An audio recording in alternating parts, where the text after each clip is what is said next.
Lady Lenan Timbalinga, oh, Luar Music Fit Trio de Sais, nabago na ang lahat. Ang dating masayang relasyon na palitan na ng país. Ang akala ko nung dati ay panghabang buhay na to na saya, panandalian lang pala.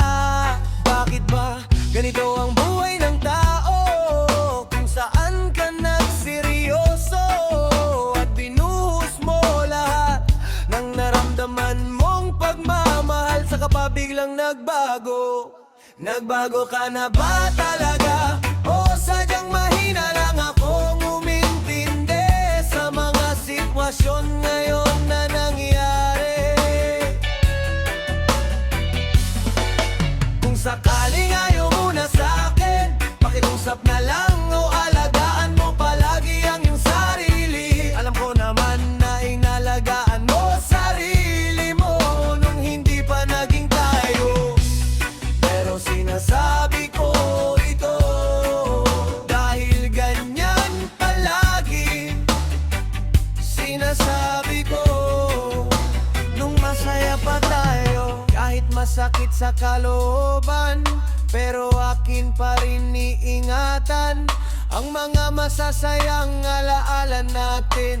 Limutin man kita'y mahirap gawin, dahil sa pangako ko sa'yo na ikaw ang uli kong mamahalin. Mahirap man paniwalaan, pero ito ang iyong tandaan, na kahit nasa malayo ka, minahal kita ng sobra. At hindi ko ginawa ang mga bagay na nakakasira ng relasyong aking pinangarap. Hindi ko man masabi sa'yo ang naramdaman, dahil iiwasan ko na baka magalit ka naman, dahil baka naistorbohan ka sa'kin. Sinusulat ko na lang sa kantang ito ang aking naramdaman. Nagbabaka sakali na marinig mo ito. Mahal kita ng sobra, kaya sobrang sakit aking naramdaman, dahil sa sobrang pagmamahal, pero ikaw na lang ang kulang.